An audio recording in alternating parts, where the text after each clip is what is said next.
So I'm Nathan Smith with Tallgrass TV, and we are here with Clela Rorex for the screening of Limited Partnership. So if you'd like, just go ahead and tell us what the movie is about. The movie is called Limited Partnership, as Nathan just said. It is a love story, a unique love story of two gay men who spent more than 40 years of their life together. One was Filipino, that's Richard Adams, and he was a naturalized citizen. The other was an Australian citizen, Tony Sullivan, and he fought for 40 years after they got married to get a green card so he could stay in this country. They based their arguments in the court on a marriage license that they got in 1975 from me. I was serving as Boulder County Clerk and Recorder, and at that time I issued 6 same-sex marriage licenses, the first ever in the country, before I kind of got urged to discontinue. At the time, Colorado law did not did not specify that a marriage had to be between a man and a woman. That came later, after I rocked the boat, so to speak. And so Tony and Richard, to them that marriage license was critical, and still is for Tony. They were married. They felt that Tony should qualify with immigration to get a green card. And they've had attorneys over the years, have gone through courts, they've been deported, they've roamed around without a country. At one point, they were forced out of the United States, and Tony could have gone back to Australia, but Richard couldn't get into the country because he was homosexual. So they went to Europe, and finally they came back.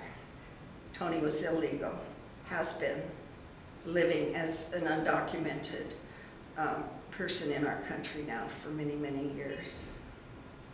Even though Richard's passed away, the fight continues for Tony to get his green card.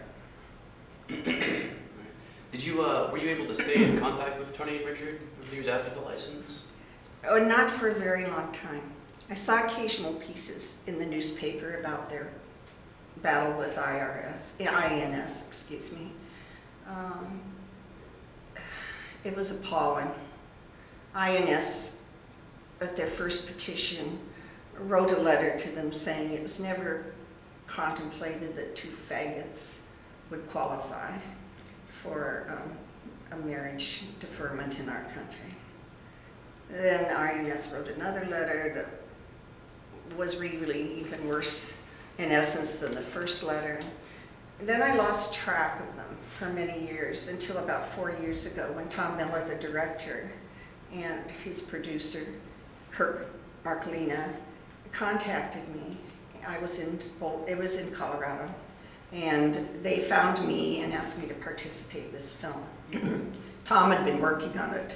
Well, altogether, it took him 14 years to tell this story. He thought he had it wrapped up at one point, and then Richard got very ill with cancer and died just a few months before DOMA was decided by the Supreme Court. And so, in essence, that story had to continue for longer, and focusing just on Tony. By that time, I'd become good friends with them, and I was so grateful to get to meet them and be a part of their life for a little while. It kind of brought everything full circle for me. Yeah. Good. I mean, I thought it was a very powerful film, and it's interesting to know that I saw the footage from 2002 in there as a large segment, and I figured, okay, so maybe it was from a previous attempt at the project. You mentioned that they extended it after Tony got his illness, which I think makes for an even more powerful sort of. In the end, it did. It's sad that it had to end that way, but it certainly brings home the issue of why couples cannot continue to wait to get the rights. You know, this is not a unique story to many, many couples. And for them to continue to have stays on their marriage, or states that continue to refuse their marriage, and it creates a hardship for families all over the country. How has the film been received? I think very well. It's won a few audience awards so far, and there's a lot more to go in terms of film festival. And luckily for Tom, the director, it got picked up before it even premiered by Independent Lens, and will be shown on PBS beginning in June of 2015. Okay, excellent. Good. Yes, take some of the pressure off, I guess. Sure, yeah. I mean, screen distribution, that's great. So the story will continue to be told for a while, and I hope people see it. It's an emotional story, but it really brings home the personal aspect of what we're talking about here with couples who have been so marginalized and in the shadows for so long, just fighting to be together and get the same legal benefits, legal benefits as everybody else. Yeah, it's more than just an issue of referring to it as a limited partnership or a marriage. It's something, there's Exactly. actual mechanics of the day-to-day life, or the ability to stay in the country with your husband. This has gone on for centuries, decades really, you know, and it's not unusual that someone who is of another country marries someone, gay or non-gay, just to stay in the country. Sure. That's gone on for forever. And so to put that much weight on something like this, and it's also true that over the years, our country has continued to confer many more legal rights on somebody that holds that piece of paper, that marriage license. And discriminatory as it was from the beginning, it's more discriminatory now. So I always say the Constitution never changed relative to this issue, and it applied before and still applies, and I just really wish that they'd get on with this and finish it up. I do not believe that the issue of marriage equality and gay rights can be a state-by-state thing. A civil rights issue can't be Right. patchwork across the country. Definitely. Okay, so what do you think it is that has changed the tides over the years? Because the film documents a few polls as far as support for equal rights in marriage for gay couples, and it's something that over the years has waged, and now we have this majority support in several more states. Yes. To me, the real turning point was when Prop 8 happened in California.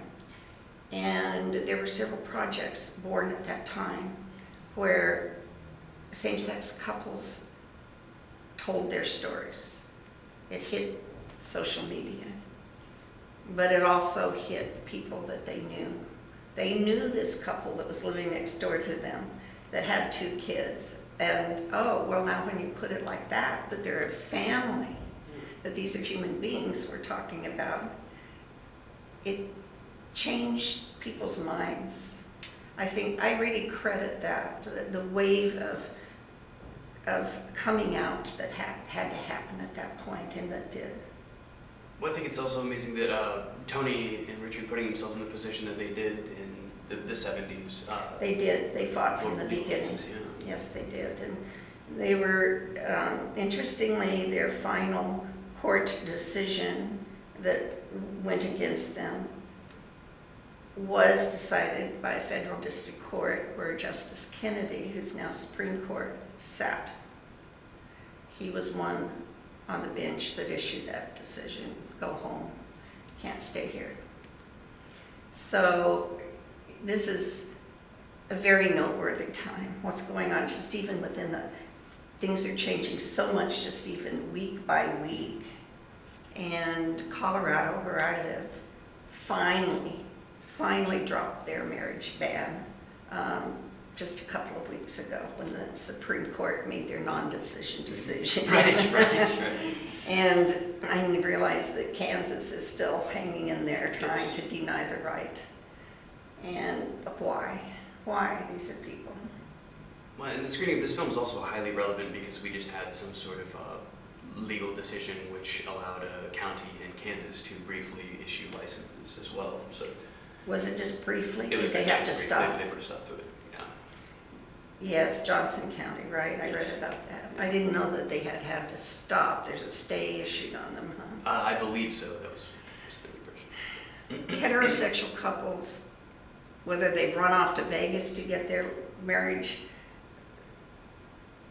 or however they took the marriage vows, they would never for a moment have put up with all of this. Well, you're married now, but wait, we can't recognize that marriage for another month or another year, or if you move to another state. I mean, can you imagine? And it's just so unfair. These are people we're talking about. So when you were issuing those first licenses, what sort of resistance did you encounter from coworkers and friends? Well, I was quite a bit ahead of my time. Yes, definitely. In 1975, in fact, was when I issued the first license. And I was a county clerk, an administrative role. And I was kind of an anomaly to have won the office in the first place. I was the first Democrat to get the job in many, many years, the first woman. I was a feminist. I wore short skirts. I had long hair. I was a single parent. And yet I ran for office on the issue of voter suppression and just good administrative work by the office. And so it was a surprise to me when the first couple came 3 months into my term and asked for a marriage license. And they had gone to the county clerk in Colorado Springs, very conservative part of Colorado, and asked for a marriage license there. She said, oh, we don't do that kind of thing here, but go to Boulder, they probably do. Boulder being a college town and more progressive and all of that. So that's how the first couple came. I didn't issue the license right away. I got the opinion of our district attorney, and he said that the law did not forbid a marriage, or specify a marriage between a man and a woman, and if I could do the license if I wanted to. And to me, as a feminist, a young feminist, women were asking for equal rights. So it was no different to have a couple who were coming to ask for an equal right. They had a specific thing in mind. They wanted to use their marriage certificate to qualify for the Homestead Act. And all hell broke loose. I, at the time, did not know any gay or lesbians. Had no idea whether they wanted to be married. Had never met a couple. I was not world-wise at all. To me, it was just a gut. This is the right thing. It's the fair thing. The hate mail was extreme. I was inundated by it. It was that's the surprise. I knew it would be controversial, but I never knew how far spread it would be and how much hate would be involved. That was different. And now our county clerk in Boulder, as an example, has issued licenses. And Colorado had to screw around for a while before they acknowledged the licenses she decided to issue. But it wasn't the same. She didn't have to contend with rabid hate. Everyone assumed I was a lesbian myself, and that's why I was doing it. I guess they just couldn't imagine that I didn't have some ulterior motive, you know. Well, with the screening of the film, you mentioned that it's won several audience awards, and have you encountered any issues in screening the film? No, It's been warmly received. I guess we'll see today in Kansas whether it will be warmly received or not, or whether people will show up to watch the movie. I hope they do. It's a great film. But of course, the screenings I've gone to so far have been in bigger cities where, you know, there's a very well-established gay rights community. So I've just been amazed at the reception that even I personally get when I talk afterwards. And Tony's been to a couple of those screenings too. He's very, you know, warmly welcomed, and so it's just been uplifting to see how many people really get the story, get the reason, get the idea that this really was a love story. Two men who loved each other together for over 40 years. That's a very long time. That's a long marriage by anyone's standard. And they saw each other through a lot of things, under a lot of difficulties that were imposed upon them, and they still stayed together and viewed themselves as married. So it's a very uplifting story in that regard. It's an emotional story, and in the end it's also sad to see that Tony Sullivan is still hanging, you know, by a thread in our country without the recognition that he deserves. Yeah, I do wish the film had some sort of resolution for that. But and so the last question I'll ask you, as you know, the tagline for Tallgrass, as you made, is stubbornly independent. And so we've been asking all visiting filmmakers, what does it mean to you to be stubbornly independent? I was stubbornly independent in the role that I played in issuing same-sex marriage licenses when nobody else had ever done it. And certainly Tony and Richard are stubbornly independent in terms of fighting the first marriage through the court system, whether it was for immigration purposes or whether even if the first couple had continued on for their fight under the Homestead Act or whatever. Of those 6 licenses I issued, Tony and Richard, I think, are the only ones that ever stayed together and that ever contacted me. I've heard from none of the other couples. So I have to assume that it didn't work out for them.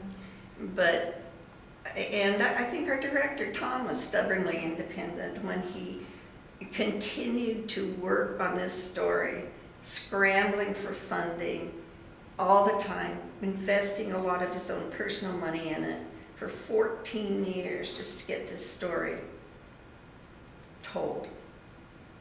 At the time, he was focusing strictly on binational couples. They were having such a hard time of it in our country. And so I think our film is the epitome of stubbornly independent. Indeed, it is. Clela, thank you very much. You're welcome.